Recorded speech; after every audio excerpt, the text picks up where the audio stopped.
Well, hello, everybody in Manchester, Hooksett, Auburn. Our vast audience awaits, I'm sure. Hey, listen, we're in all 12 wards in the city of Manchester, all right? We've We got are. this city covered. And we are here with this week's edition of the Progress Report, as we are every Wednesday.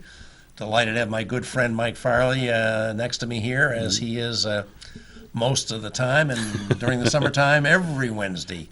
And we are going to welcome today a guest from the New Hampshire Democratic Party, Wyatt Ronan, who It's is the season. The season is gearing up. It's time to start talking about politics. Huh? We got politics all the time in New Hampshire, but really now we got municipal elections that are underway. The filing period is closed. Yep. We're going to have a very contested and interesting race for the mayor's office. And yesterday we had an extremely interesting result in District 16, near and dear to my heart. And we want to talk about that and some other things. But before I let Wyatt introduce himself, which I intend to do very shortly, we have a new feature which I'm really enjoying on this program called the POTUS Report on the Progress Report. And this is the inspiration of Mike Farley, and he's ready to go with this week's report. Well, Bob, I'm happy to be here with you, of course, and I'll bring another episode of the POTUS Report on the Progress Report. And as I have said, probably every week, I try to get these ready ahead of time. Something will be happening on the day of the show, and I have to throw everything out and change it. And I did that again. I originally thought I was going to talk about that speech that was given in front of the Boy Scout Jamboree, which was an opportunity to really act presidential.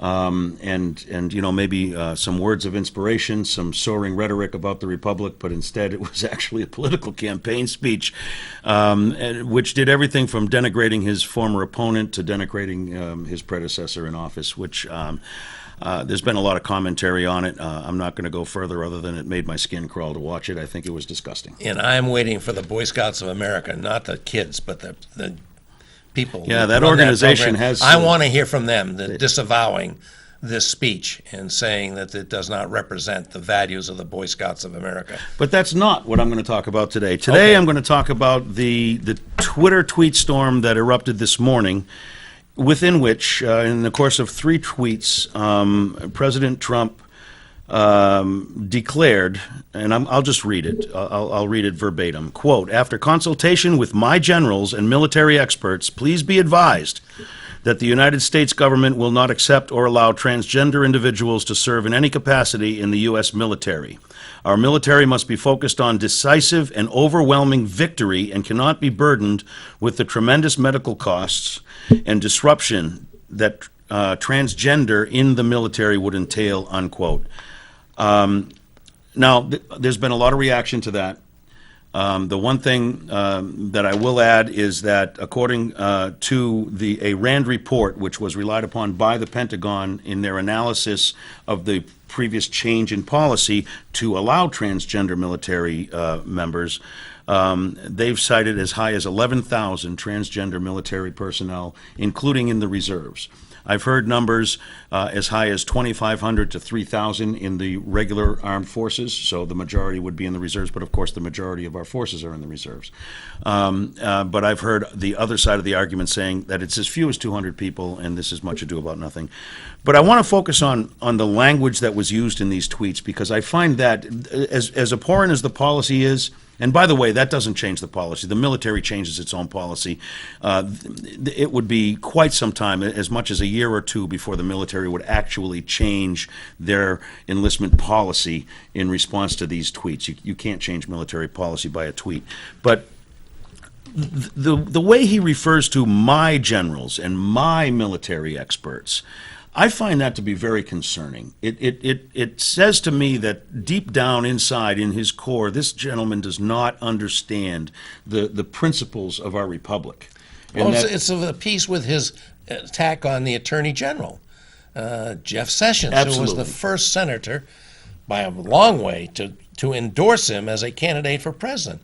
It's like he's not loyal to me when the Attorney General doesn't represent the president. He represents the United States.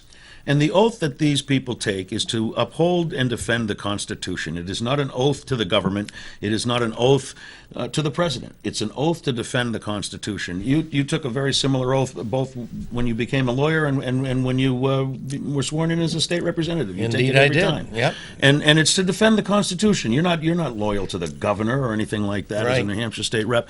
But this person thinks that these people have to be, they're his generals, it's his army, it's his military experts. And then if you go to the second part where he says we need to be focused on decisive and overwhelming victory, this is the language of military juntas. This is not the language of the president of a republic. So I don't know. I guess I'm gonna leave it at that. It's very hard. I'm finding it very hard to keep up with this administration. I believe that we are in a sheer. It's pure chaos. Half of what comes out of it is not true, and the other stuff is bad. So I don't know what to tell you, Bob. But I'm very concerned, and I guess I'd urge people to pay attention to the language that the president uses in his tweets. And with that, I'll conclude this week's edition of the POTUS Report on the Progress Report. I'm not willing to quite let it go there, and I don't want to cut Wyatt off from his participation, but I will just delay that for just a bit.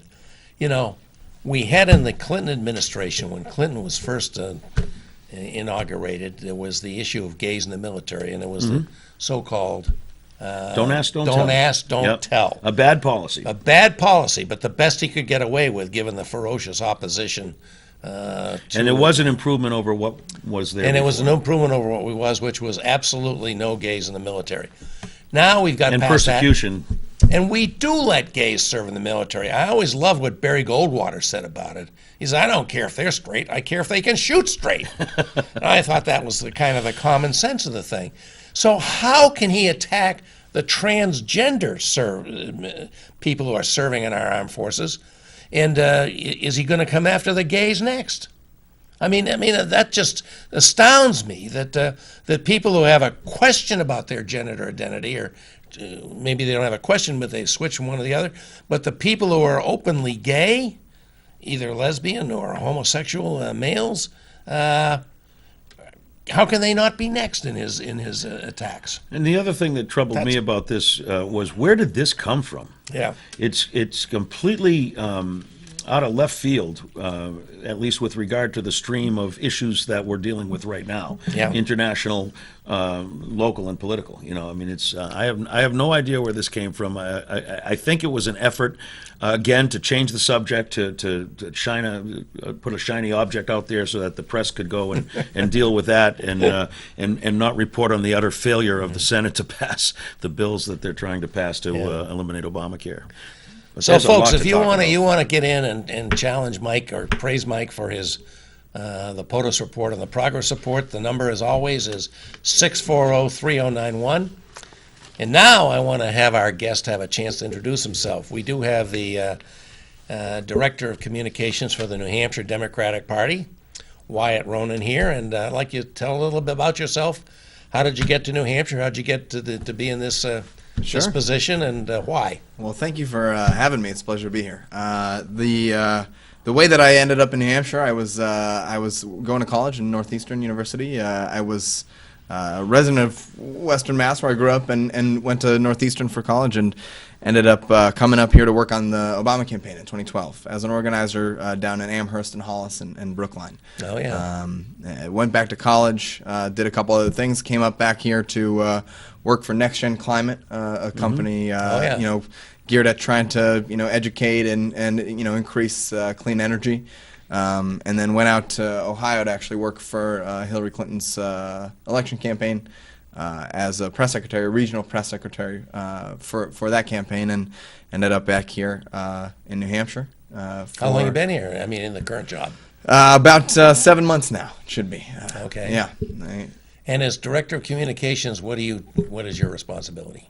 Communicating the Democratic message, making sure we're holding Governor Sununu and the Republican legislature accountable, making sure that, President Trump and Congress are held accountable, making sure that people understand the work that our congressional delegation is doing down in Washington for us, and answering questions that anyone might have. Very good. Yeah. So I got to talk about yesterday's election in District 16. Exciting. Mega exciting. I think a little unexpected, too. I think that was part of the excitement. I have a mea culpa. Yeah. I ran in this district twice, both times against Ted Gatsas. The first time he was the incumbent Senate president. So it was a heavy lift, but it was a strong Democratic year. And I came very close, 314 votes out of, I don't know, 15 or 16 or 17,000 votes cast. But close doesn't count. So I lost. And that was a following on of many, many fine candidates who preceded me, also made great efforts. None of them succeeded. Right. And since then, in 2008, it wasn't that close. In 2010, it was hopeless for Democrats in 2010. Generally, I don't remember who the candidate was then. May have been Kathy Kelly. And then 2012, I don't know, that was, I think that was Maureen Manning, was it? It was, yeah. Maureen Manning, who ran a vigorous campaign and thought she was going to be able to pull it off and couldn't. And then we came to 2014, where we actually took this seat with, unfortunately, he died way too young. Sorry, that's 2016. Yeah. 2016. Yep. Who was 14? I know. Maureen Manning ran again, and Booten ended up winning. Yeah, Booten ended up winning. So Booten had served at least 2 terms in this district. Very well known in the district. Very too. well He was known. a high-profile senator. He used to live in Manchester in Ward 1, right across from where the house I owned, and my wife still owns, my ex-wife still owns. And then he moved to Hooksett, which is a good combination. And Booten had served, I think, with some distinction. I mean, of the Republicans in the New Hampshire State Senate, he was not the most out there right-winger. He supported he opposed right to work. He supported Medicaid expansion. And I can't think of many candidates who were endorsed by, as he was this time, both by the Union Leader and the Concord Monitor. And that happened. So when we came up to yesterday, I thought, hey, Kevin's a great guy. He's run a strong campaign. I just can't see it happening. Not to mention that Democrats are severely outnumbered in that district. Right. Coming in third, I think it's 36% undeclared, 35% Republican, and only 29% That's Democrat. right. So that's a big gap to close. I mean, it was just stunning. And in fact, I went to my ward in Ward 12 and held a sign, of course, voted for him, but I didn't even get down to the Puritan last night. I didn't want to go to another wake. I mean, I really feel bad. I missed the party. Yeah. It must have been a hell of a party. But, I mean, this is just an absolute stunning election victory. Some have called it 55 to 44%. I mean, too. it wasn't close. It wasn't close. These days, that's almost a landslide because we're so evenly divided. Yeah. And what that says is that not only did he hold the Democratic waterfront, but he also picked up a lot of that 35% of undeclared voters. That's right. Who are going to be very, very important coming up this fall and next fall. Yeah. And I can't resist saying, I picked up my Union Leader this morning saying, hey, I bet this is Page One News. Nope, not Page One News. Oh, must be at least Page 2 News. Nope, nothing on Page 2. Oh, they're using the Fox News method of news reporting, huh? Oh, wait a minute. It's got to be coming right up here somewhere. It was on Page 4. Page 4. And then How about the day before, Bob? Where was the editorial? Was that on Page 4? I don't think so. And the Concord Monitor, and, the Concord, this district includes towns adjacent to Concord, but doesn't include Concord. It was Page One News, and they had endorsed Booten as well. Any event, that shows you, I think, the different attitudes of our. Concord Monitor's a better paper, Bob. Come on. Everybody knows that. But anyway, that's enough of my thoughts on this. I mean, I'm just delighted to have been so wrong in my pessimism about tomorrow heading in. So talk about, what you think about this race. Yeah, how do we analyze that? Give us some analysis. I'd like to, and before we look ahead, and I really want to look ahead Yeah. off of this, but Yeah. before we look ahead, what do you think brought the numbers to where they were? What brought out his voters? And was it just a matter of he brought out more, or are Republicans discouraged, or Republican-leaning voters discouraged? Yeah, I mean, I think what do you make of that? With any election, it's not just one thing. I think it's a number of things. First of all, I think, Kevin is a really well-known person in the district, a good guy, a really good guy, and I think he had a message that resonated with people. He ended up moving forward with a really positive message. He talked about working families. He talked about raising the minimum wage. Our minimum wage is the lowest in the country at $7.25 an hour. And it's not even our minimum. We don't even have a minimum. We default That's to the right. federal It's the national minimum minimum wage. Yes, because we don't even have a minimum wage in that's New right. Hampshire. Yeah, and he talked about that. He has 3 kids in public schools. He talks a lot about education. He cares a lot about education, making sure that tuitions are low. He has a kid in college, and he has a couple kids in high school who are going to college. And so that's why he ended up becoming an alderman in the first place, is that he wanted to make sure that the schools that he was sending his kids to were in good shape and getting support. And so we talked a lot about that. I don't think it hurt that there's a lot of Democratic energy in 2017, because of Donald Trump and because of all Republican majorities in every governing body in the state of New Hampshire. Yeah, that's right. And so I House, think Senate, Governor's Office, and Executive Council. that's right. That's right. Yep. So I think on the positive side, that's certainly what happened. I don't think it hurt either that there was a lot of over-the-top negative campaigning on the Republican side. I think you look at a lot of the mailers that the Republican Party was sending out. They were sending out mailers talking about, depicting him as a spider. They put his face on a spider's body, and talking about this web of corruption. Just unbelievable stuff to anybody who knows Kevin. So do you figure that negative campaigning actually didn't work this time? It's funny. The traditional thing is negative. Which people prefer to call contrast. It suppresses the vote, but right. It does bring down the numbers of the favorite. Yeah, it's interesting because I actually had a conversation with Edie Damaris, who won the Wolfboro special, The other spectacular which we can result. talk about too. But I had a conversation with Edie Damaris, in the immediate aftermath of her victory.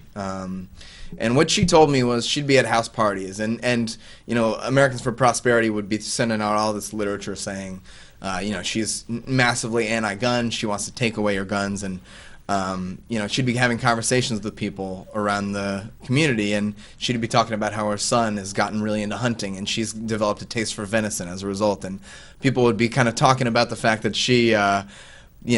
there was this crazy person who was running in the race that was really anti-gun, and she'd be like, that's me you're talking about, and just hey, you don't seem crazy. You don't seem crazy, right? And I think just the kind of over-the-top messaging in these small races, these small districts where a lot of people just know each other. It's hard to believe some of the over-the-top stuff, and so I think people are really tired of that. I think that Kevin was really tired of that, Senator-elect Kavanaugh now. Yeah. And I think that kind of carried the day. The fact that, on top of all of this groundswell of support for Democrats, on top of his positive message, and he's a good candidate to start, the negative campaigning, the Donald Trump factor, I don't think any of that hurt. So. Yeah. Well, let's look further into that on the other side of the break. And we want to remind folks, this is a good opportunity. We do take a couple of breaks, so we're going to take our first one. If you live in Ward 1 or Ward 2 or Ward 12 in Manchester and you're watching, or in Hooksett and you're watching and you want to call and talk about the race, what brought you out, why you stayed home, whatever the case may be,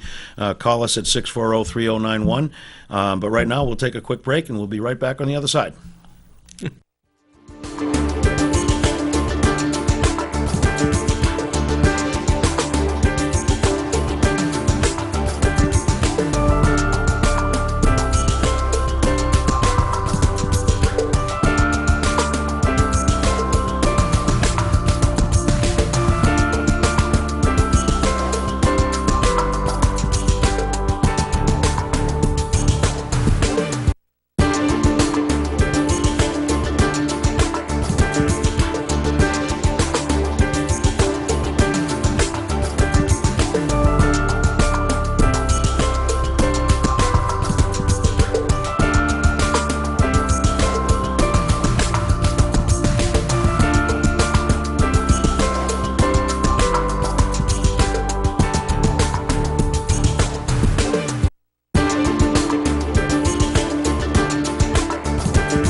So here we are. This is the progress report for this Wednesday in July, and Basking in the glow of basking in the awesome glow of an Democratic awesome victory. victory, an inspiring victory. Thank you, Kevin. In this Senate District 16, which includes wards 1, 2, and 12 in Manchester, and 4 adjoining towns, Candia, Hooksett, Bow, and Dunbarton. And Kevin Kavanaugh, Ward 1 Alderman, he'll continue to be Alderman for Ward 1, pulled off what some are calling an upset victory. To me, it was a huge surprise, so I guess I would call it an upset. But he certainly earned it by very hard work and an awesome campaign. During the break, we just kind of ran through the numbers, and it looks like even the Republican strongholds, like Candia, he took them, but it wasn't by as much as you'd need. You know what I mean? And I'm wondering, is that less enthusiasm for Republicans or more enthusiasm for Democrats? I have a hypothesis that Democrats got their lunch handed to them, in the general election in November, and we've been watching the result of that, and I think. Right. I think Democrats feel like we're just not going to let that happen again, and they're motivated. I know that I attend Manchester City Democrat meetings, and we have had turnouts that are far larger than anything. I've been attending for 15 years, and the turnouts these days are huge, and good people, and they come back and they're sticking. Right. Yeah, I mean, I think if there's any one factor that contributed to the big turnout, it's the work that we were doing in the field. I know Kevin had a great, field team. He had a couple organizers as well as his campaign manager. Tremendous crowds knocking every single weekend, and not just knocking in Manchester, knocking in Dunbarton and Bow and Candia and Hooksett, and closing the gap. I mean, we were talking about before the break. Hooksett, the margin was a lot closer than I think a lot of people expected. Yeah. I wouldn't be surprised if that had a lot to do with the field work that was put into Hooksett. And I got so many mailers from I could have papered the wall. I mean, including one on election day itself. I mean, I thought it was excessive, but what do I know? No, he said he was up at 5 a.m. on election day hanging door hangers to remind people to vote. Now that's the extra mile. Every now and then you'll see a campaign that has it so together that they actually get that done. Yeah. Everyone wants to, right? Everyone wants to, but it really is something when a campaign can get that accomplished. So it seems to me, from just what I've heard from my family members, that this election is gathering some national notice. Can you tell us if that's true and what you know about it? Yeah, it is. I mean, I know Vox had a story out today. It's been covered in a lot of papers across the country through the AP service. Who are people are picking it up. I think people are excited. I think the excitement derives from the fact that this is not a fluke. I mean, I think we see the 4 congressional special elections that happened. Obviously, all of them fell a little bit short of victory, but Democratic performance far better than traditional. I don't think any of the races in 2016 were within 20 points, and all of them this time were in single digits. And in New Hampshire alone, I think there's been a trend too. I mean, you look at. I mentioned Edie Damaris before. In Wolfboro. She's the first Democrat in 100 years to win that seat. 1913, That's I'm right. told. And Romney carried that district by 13. Of course, that's where his summer home is. Yeah. Trump covered that district by 7 points. And I think Edie just talked about a positive message as well. She was really well known around the community. And obviously that Democratic support, and then down in Concord, there's down in Concord relative to Wolfboro, but up in Concord relative to here. Yeah, exactly. Chris Schultz was the candidate in Ward 9. Good candidate. Good candidate, and she ended up. There was a Democratic seat in 2016, but she actually increased the margin of victory there by 23 points. She had a 56-point victory. So, even in Democratic strongholds, there's a pretty sizable increase in turnout. Oh, that's very heartening. I mentioned that I have a sister in Maine and a sister in New Mexico. They both have emailed me about this race. Yeah. So it's of notice, and these are people that are not. Well, they are very interested in politics, but not involved in it the way I am and you are and Mike is. So that's pretty good. The district has been a very tough district for Democrats, as I well know, and people that tried before me, some very good candidates, and people that tried after me, but I kind of went through that, so I guess we've covered that. I just got to really hand it to Kevin. He ran an awesome campaign, you got to say. I mean, there was no effort left behind. Everything was put out there, and that he got the result. So I heard commentary from Republican leadership to the effect that he was bound to win because of the millions of dollars that were funneled into his campaign from the National Democratic Committee. Any comment on that? I'm not seeing those numbers. I'm seeing he raised about $125,000, which is a good amount of money to raise. That's more than I heard. The candidates were competitive financially. I mean, if anyone had an advantage, I think it was the Republicans with the 6% more registered in their party in the district, and obviously really good name recognition with David Booten, who had won pretty handily a number of times before, and Kevin was a new candidate. I think, the factors that I mentioned earlier were the reason that Kevin won, not... Good message. Yeah. So how does Good message, hard work. How does that play? I'm going to take a step backwards in time a little bit. Back in November, or in the days leading up to November, Bob and I found ourselves in the rare position of not being on the same side of things. And in the primary, we were not on the same side of things, although we're both good Democrats, I think. We had a disagreement over the direction of the party, I guess you could boil it down to. What can you say as far as the party since November and now bringing it to Kevin Cavanaugh's victory? We talk about the great message he had, right, and that he was the guy to carry the message. I think that's important too. What can the state party and the national party learn about how important a good message and a good candidate might be? Yeah, I mean, I think certainly, somebody who articulates an authentic message. Kevin, like you said, is the perfect person to communicate a message about working families and education. Education, exactly. Mm-hmm. Yeah, I think that's those two issues are things that people really care about. And he didn't make it about David Booten. He made it about himself, and he made it about the issues and the people in the district that I think are hurting, and are looking for not for some sort of attack ad or kind of misinformation campaign or fear tactic. They're looking for solutions, and that's what I think Kevin was talking about.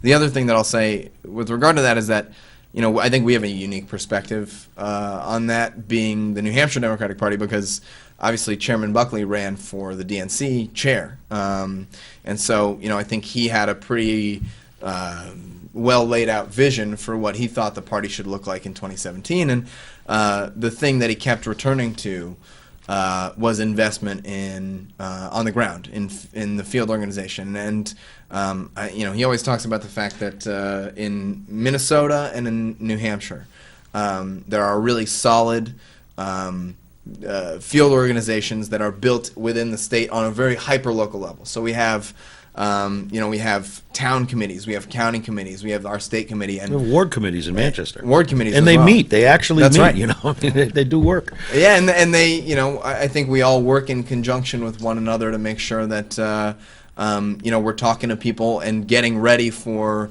election season to be able to be prepared for that, and you see how that translates into results. I mean, Minnesota and New Hampshire both have kind of bucked national Republican trends. Mm-hmm. In 2014, obviously, Shaheen carried the day, and she was one of the only ones to triumph over her Republican opponent in a competitive race. Right.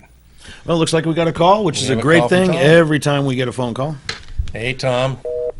Whoops. Looks like we lost our call. That's too bad. Tom, I'm sorry. Well, if you want to call back, we're ready to take your call. Sorry we didn't get you in time. So, Wyatt, would you talk a little bit about, I mean, it's hard to do this, I know, but what the implications may be going forward for our candidates? Sure. Of course, starting with this year's municipal elections, we have a strong candidate for mayor. We do, and I imagine she's smiling ear to ear. I mean, that's right in her wheelhouse. These wards. She was the Ward 1 alderman until she left to run for mayor and was replaced by Kevin Cavanaugh. That's right. This has got to be great news. But don't forget, right? Mayor Gatsis was the Ward 2 alderman. So, I mean, this Right. this really is the battleground of the personalities, isn't it? Yeah, I mean, I think And we see who won, sort of. So, just saying. yeah. Joyce Craig is, obviously closed the gap from her initial run to then 2015, only having, been defeated by 64 votes. And Yeah. I think, if there's any indication, positive or negative, this race is definitely a positive one. It talks about, increased support, increased turnout in Manchester, 30% turnout over the last special election. Kavanaugh 30% over the last special election in the city. in the district. In the district. Yep, in the Senate District 16, and City Clerk Matt Norman told MUR that the turnout was consistent with what we might see in a typical citywide general election in the fall. which is remarkable. For That's us, remarkable. That's huge. Midsummer. Now, That's maybe good. not for Special. Ward 1 and 2 have excellent turnout in general, followed only by Ward 8, I'm proud to say. But, Right. so they always have good turnout. They have very active participatory people in those wards. Yeah, and the other thing that I would say is, obviously, I think, Joyce Craig is somebody who is going to be really competitive, just naturally, and to see the additional energy that's added on top of the effort that she had in 2015, kind of a lot of the noise cut out now that now the presidentials are in town. So the big focus in 2017. Will be on her, and I think that means a lot more resources, a lot more field investment, a lot more volunteers directed toward her effort rather than spread Well, there's out. got to be a big up in the energy level and the commitment by a lot of people to help out, because you see it can happen. Yeah, That's right. It's just inspiring that we've got this far. What do you think we need to do to build on this? Stay involved. That's something that I think we've been trying to make sure is happening at the New Hampshire Democratic Party. We've got a resistance summer movement, in conjunction with other states across the country, trying to kind of capture some of the energy that's out there from the 2017 election. Knocking on doors. Joyce Craig's race is right around the corner. It's not. Oh, it's going to be happening now. Yeah, exactly. So Yeah. it's. Well, people don't pay attention until Labor Day. I mean, the signs are out and everything, but it'll really, Right. Yeah. the guys like us are paying attention, but That's why everybody this- else is doing other This things. turnout, in the end of July. That's the point. Yeah, exactly. I see When what you're saying. everybody's yeah. concerned about whether the Red Sox are losing too many games and the Patriots are opening their training camp, That's and right. here we come in with this kind of a result. And the numbers, it's just People are very heartening. engaged. People are engaged at a higher level, I think, now than have been in some time. I want to talk a little bit about the constituencies that we saw in this past race and that we're going to see coming up. And the example I'm going to use, Joyce Craig just had her sign blitz. And, the signs are appearing all over the lawns. The bumper stickers are on the cars. Joyce's signs are on house lots. I always notice Gatz's signs are on commercial lots. Mm-hmm. And I'm wondering, I think we understand why. I mean, he is supported and will be supported by the commercial interests in the city of Manchester, the developers and that kind of thing. But does that leverage enough votes? It's a good question. You mentioned, commercial interests. It's interesting. A few months back, I know Mayor Gatsis got kind of hung up on a couple of, he had to pay back some money to the election, whatever powers that might be, but $68,000 he had to pay back in extra donations that he ended up taking, and I think. What we always say in field is, signs don't vote. It's the people that vote. So, I think we. Yeah, but that's not 100%. Signs mean something. I don't know what it is Yeah. they mean. And I very think especially in unscientific, but Manchester, signs if you didn't mean have something. signs up, people would get discouraged about your candidacy. So yeah, Well, I don't think. But I agree with you. I've never seen one pull the curtain behind them and vote either. That's I right. totally agree with you on that. Yeah, but- I don't think from what I've seen. I've been driving around the city, or walking around the city, knocking on doors. I haven't seen any dearth of signs for Joyce, and I think there's a good amount of support for her. I think people are excited. And it's early in the campaign. That's, I guess, another Right. part Right, of it's my hard point. to continue to keep that in mind that it's this early because I You think think people are excited. these folks are locked in enough to take a sign sign and put it on their lawn, and she's only going to build from that. Yeah. Well, it's certainly, I can only say again, it was a terrific win by Kevin Kavanaugh, and he deserves all the credit in the world. He had an awesome campaign, a great GOTV effort, and Really set the table for us progressive Democrats, didn't yeah, he? I hope he did. Well, we have a call? Well, we got the. You want to take the call on the other side of the break? Yeah. Why don't we do that? Hang Call on if you for can 30 hang on. seconds. We're going to be very short in our break, as we always are. And then we'll be back, and we'll go on to some other subjects. For example, the Democrats have launched a new slogan. Let's talk to Oh, yes. our communications guy and see what he thinks of it. I've had some interesting debates about this myself with people I had almost already. forgotten about it, Bob. Yeah. But we'll talk about that Let's on the other talk side of about the that break. and see if people like it or they don't. And we hope you'll call in and join us, 640-3091, to participate. Call us if you have the opportunity, which you do. Bye. We'll be right back.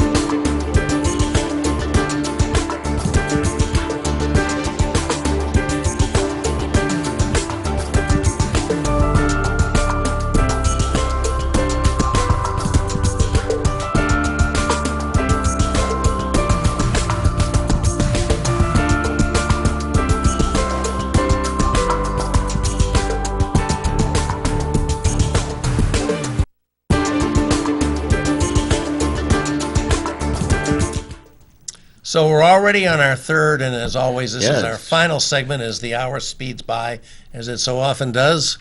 And I believe we have a caller. Yeah, why don't we take the call? It sounds like we got Phil on the line. Hey, Phil, you there? I am. Good. Great. You're live on the progress report, Phil. What you got for us today? Am I talking with Mike Fowley? You sure are. Yeah, you you poor are. guy. All right, I get the TV, so I'm a little behind. Oh, yeah, we got a little delay, Phil. Turn it down. You know the old routine. Turn down the volume and you'll be great. Oh yeah, I got it on pause. Hey, Mike, so happy that Kavanaugh won. Aren't you? Family friend, strong union guy, Yep. great Democrat. Were you surprised? I mean, no, not really, because I knew his roots in the community. Yeah. No enemies, good That's guy, true, yeah. strong union guy, Yeah. doing all the right things, a principled guy. Yeah. You All know, that. Yeah. I had the sign, I made the contribution, I did the vote. Awesome family, awesome guy. So happy. I'm Yep. glad he won. Yep. Yeah, Believe me. he earned it. We all agree with you on that one. Here's Phil. all right, so here's where I go astray with the progress report. Okay. Oh, it's anti-Trump, it's anti-Republican, it's this, it's that. No. It's a local guy, good guy, community guy that won a local election, and I'm so happy for him. Okay. Well, I want to What clarify, can- Phil. I was trying to get Wyatt to go into to that room. I was asking the question. You know, is it voters? I was just sniffing around, seeing what he would come up with. But he came right back to where you do. Good candidate, great message, and I got to agree with both of you. Yeah, I mean, come on.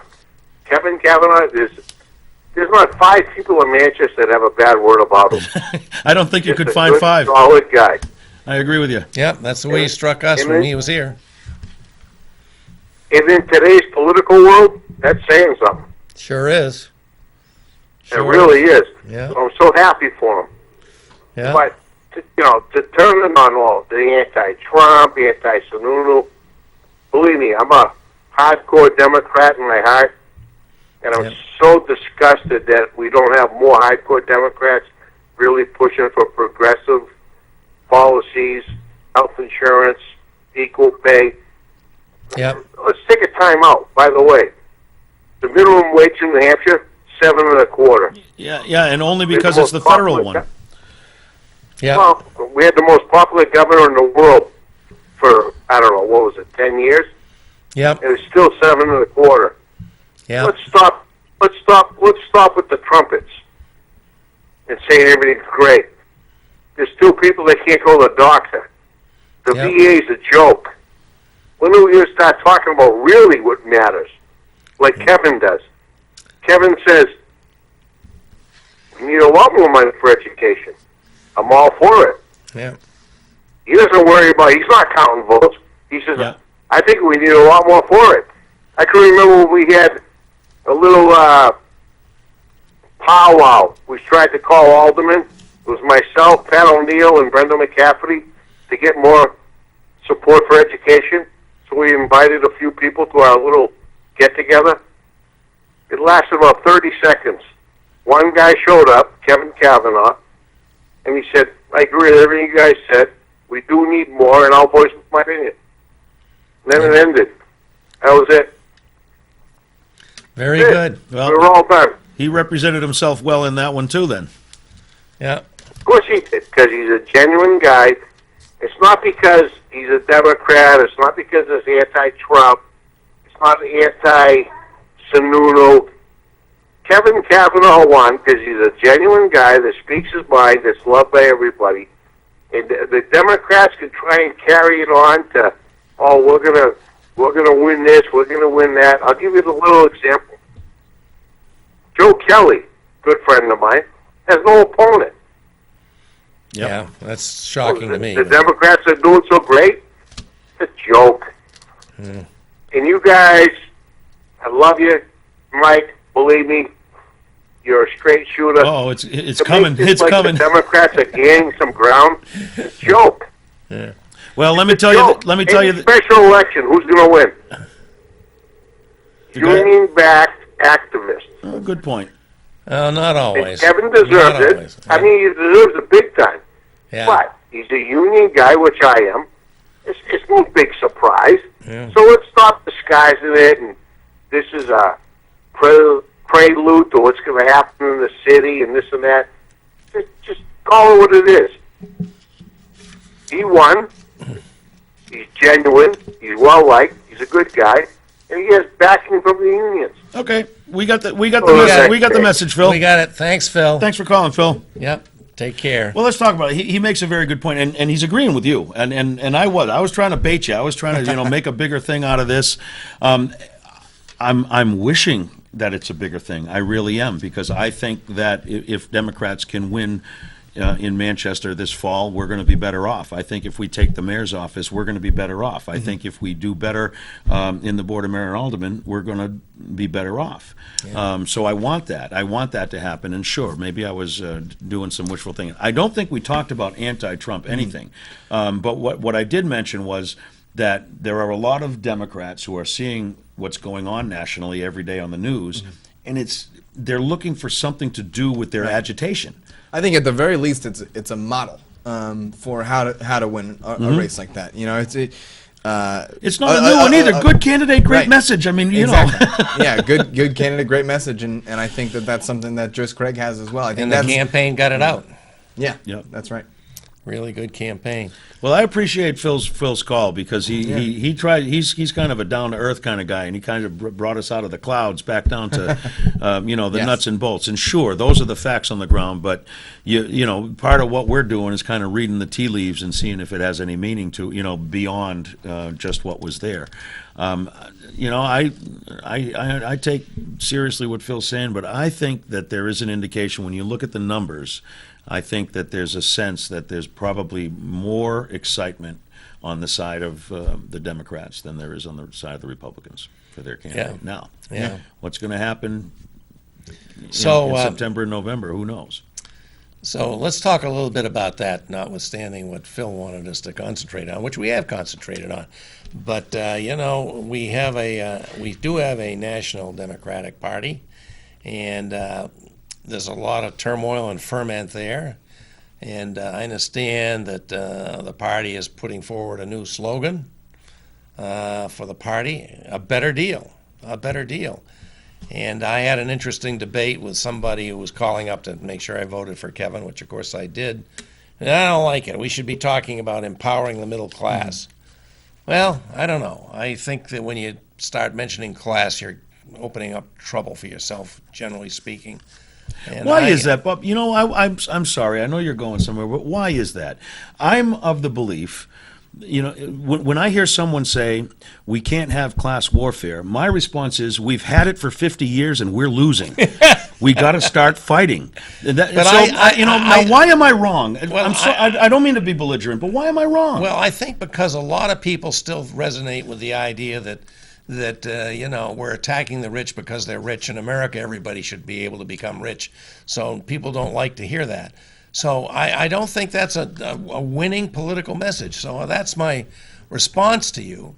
Now, I say I like a better deal because that is what the Democrats are going to offer. And it evokes the fact that we had, the New Deal, the Square New Deal. the Square Deal, the Fair Deal, going back to Theodore Roosevelt.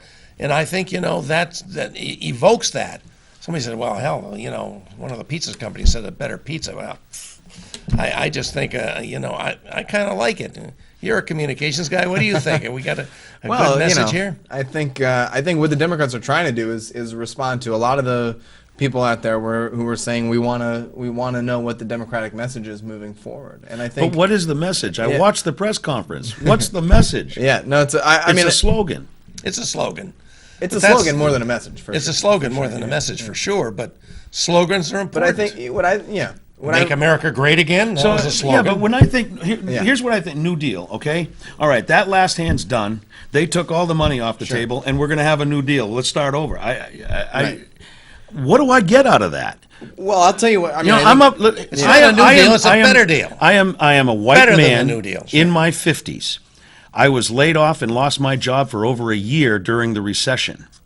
My wages, I had to take a position for less than what I was making before the recession, and I've stayed in that, and my wages have not increased during the entire Obama administration. I am a classic Trump voter. You know what I mean? Right. But the way I look at it is, I'm still going to be okay. I'm going to be all right. I'm worried about the people who aren't going to, the people weaker than me, who aren't going to be all right. That's why I oppose Trump. I was telling my wife, look, if he wins, I think we're going to get through it. I think we'll be okay at the other end of this. Yeah. But it's, what about the transgender Marine? What about the immigrant who now is stopping at checkpoints and being asked to show papers in New Mexico? Mm-hmm. They're the people that I care about. They're not my family, but I care about them. They're the people that caused me to vote against Trump. Yeah. But if it was all about me, the Democrats are not offering me much. Right. Yeah, it's interesting you say that. I've been a Democrat a long, long time. I've always thought that, each candidate is going to have their own message, but I think the message of the party is always going to be the platform. And the platform of the Democratic Party is obviously, making sure we lift up wages, making sure that we have, protect workers' rights, access to affordable health care, raising access to, services for, women's reproductive health. You name it. You go down the list of Democratic issues. I think that's what the Democratic Party's message is, and I think that. What bill has Chuck Schumer put forward that's going to do any of those things in the past 6 months? Well, right now, we're playing defense. We've got somebody who's trying to tear. That's my point exactly. Yeah. That's my point exactly. Why the heck are we playing defense? Because we're in the minority. That's why we're playing defense. We should be. The best defense is a good offense until we get the minority. Make proposals. All we're doing is being negative. We're doing exactly what Mitch McConnell did to all the Democratic proposals during that President Obama put forward. I don't see it that way at all. I don't see it that way. I would love to hear. There's plenty of progressive things being introduced by our two great senators, Maggie Hassan and Jeanne Shaheen, and by Chuck Schumer and the others. Which one?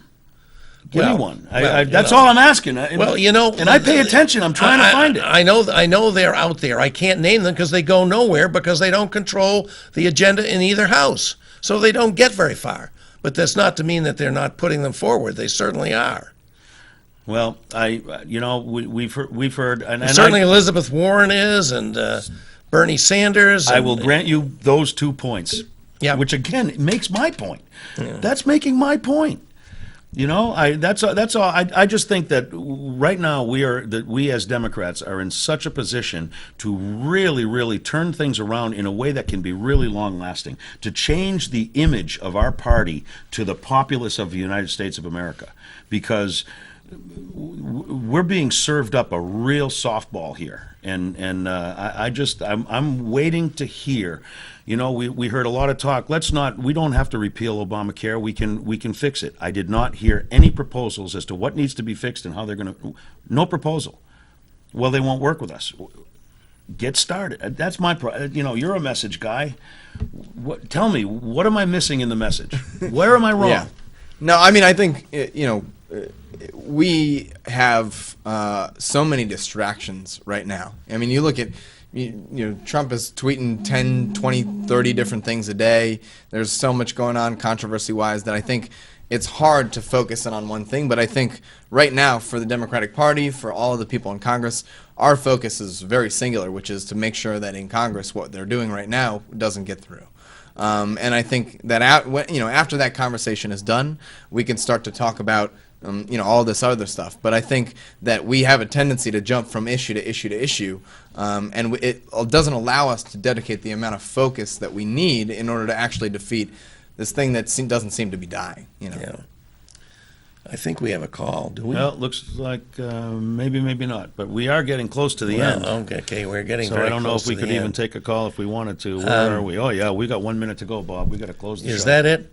Well, fortunately in Kevin's race, his successful effort, this was not an issue, but it still seems to be an issue in national politics. The split between the Bernie people and the Hillary people, the fight over who's going to be the DNC chair, where, Ray Buckley, our own chairman, made a stab at it and then ended up supporting Congressman Ellison and all of that. I think we got to find a way to. You and I have had the debates ourselves, and I have a debate in my own home. We got to figure a way out of this, and I just think the present danger is so dire that we have to put that behind us. Well, that's the and argument stop that they used in squabbling November, and that didn't work. Well, it's going to. The alternative is a civil war where we don't succeed. So I guess we got a debate going here, you and I, Mike. We do.